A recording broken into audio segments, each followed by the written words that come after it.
So lasting change is identity change. I'm going to discuss with you a very important lesson that I learned dun sa book na Atomic Habits by James Clear. Kasi sa Atomic Habits, ang usual na nababasa ko na lessons ng mga takeaway ng mga tao is yung concept of learning good habits, doing small changes, kasi that will lead to massive improvement in the long run. But also, I think it's important to talk about yung identity change as the first step towards lasting changes. So again, these are the lessons from the book Atomic Habits, and the visuals are courtesy of Andrew Nalband and the founder of Tank Notes. And madalas nakikita ko tong mga visuals na to sa Facebook, sinishare siya ng mga friends ko, yung summary ng buong libro, no? So I took a few of those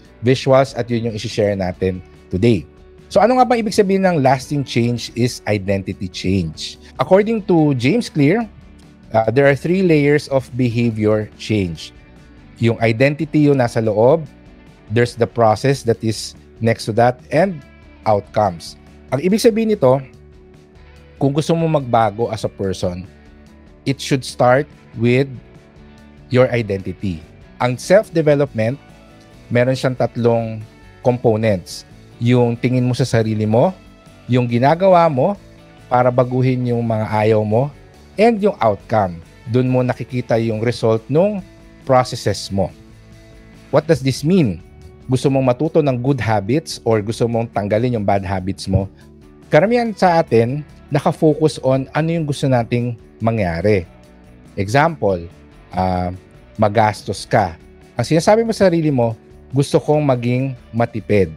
Diba?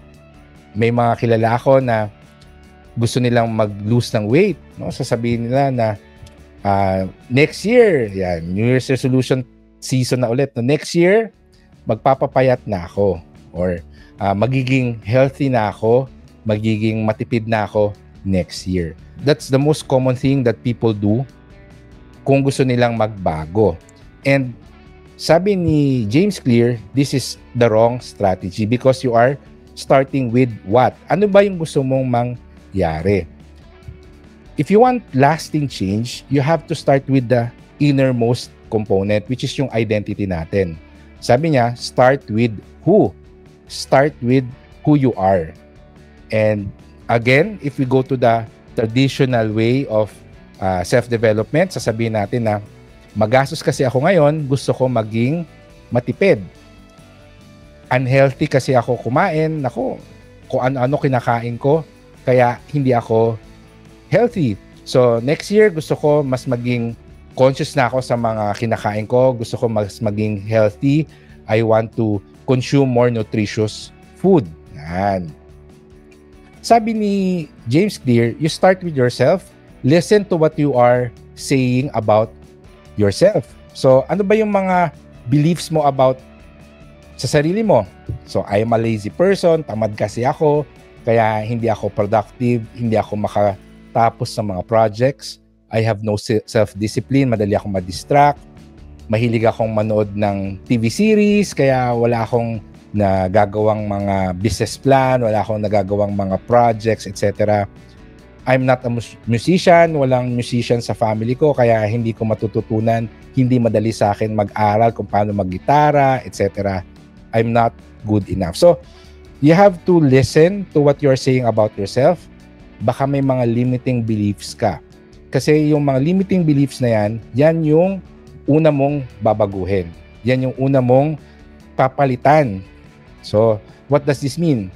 Your identity is a barrier. Kung deep inside, yun yung sinasabi mo sa sarili mo, mahirap mag-progress. It will be hard for you to learn good habits if deep inside, subconsciously, you believe that you are this certain person. Mahirapan kang magtipid, mahirapan kang umiwas sa mga gastos.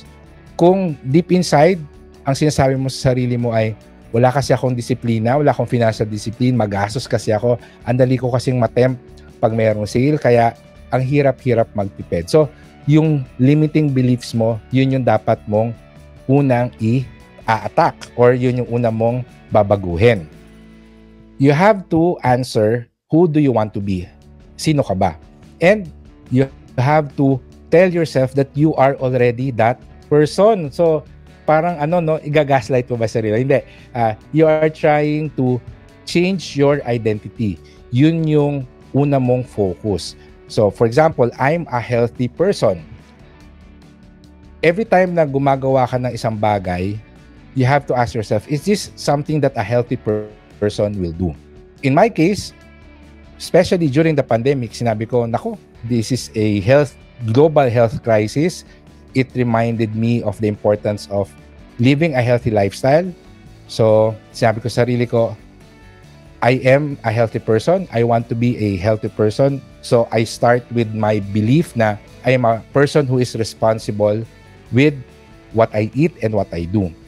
So, every time pagdating ng hapon, alam to ng mga matagal nang nanonood sa atin, after ng live stream, tumatakbo ako, nag-jog ako. There are times na parang tinatamad ako or nakita ko merong magandang TV series na gusto kong panoorin and matitempa ako na papanoorin ko ba to or tatakbo ako. I consider myself a healthy person. So, at this point, what would a healthy person do?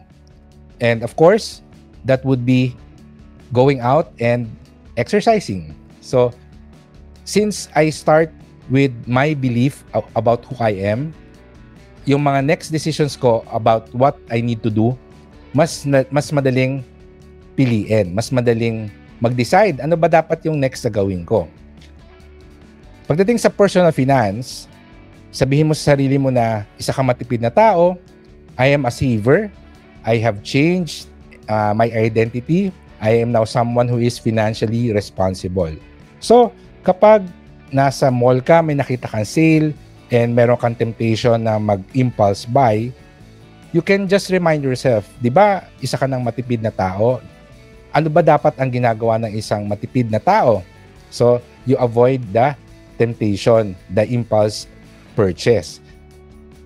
Itong mga little things na to, each time that you do what you are supposed to do, it's a vote towards your identity. So, every habit is a vote. Ang reward nito is each vote will actually accumulate over time. Ang ibig sabihin nito, the more na ginagawa mo yung mga bagay na dapat ginagawa ng isang tao, kung sino ka, every time na na-avoid mo yung temptation to spend, every time na nakakapag-save ka, it's one vote towards reinforcing your identity that you are a financially disciplined person. Yan. So, the goal is to change into that person. The first step is to believe that you are already that person and be aware of your daily decisions and consciously choose yung tamang action that identifies with who you already are. Of course, hindi naman lahat ng oras you are able to do the right thing or not every action will align with your chosen identity. Ang important is mas maraming votes yung chosen identity mo. You don't have to be perfect. You just need a majority of the votes. And that is so true. Kasi minsan talagang tinatamad ako. I come up with an excuse na ayoko tumakbo ngayon after ng live stream. Masyado ako napagod sa live stream. Gusto ko magpahinga na lang or matulog. But in reality, pag nag-decide ako na hindi ako tatakbo, magbubukas ako ng TV, manonood ako ng TV series. So, hindi rin ako nakapagpahinga, no? And there will be times na gusto mo na magtipid, pero minsan may ipapakita sa'yo yung friend mo na budol, matitem ka, gugustuhan mo yung pinakita niya, mabibili mo siya, unplanned purchase. It's okay. You don't have to be hard on yourself. Ang importante, siguro once a month, you do a checklist or you do a review na dapat mas maraming votes yung identity na gusto mo. Okay? So you don't have to be perfect. You just need a majority of the votes. Lasting change is identity change. So kung meron kang gustong baguhin sa sarili mo, it starts with the belief na ikaw na yon. Okay? kung gusto mo maging matipid, sige, ako ay isang matipid na tao. I am already a saver. So, every time that I am faced with a decision, just ask yourself, what would a saver do? What would a financially disciplined person do?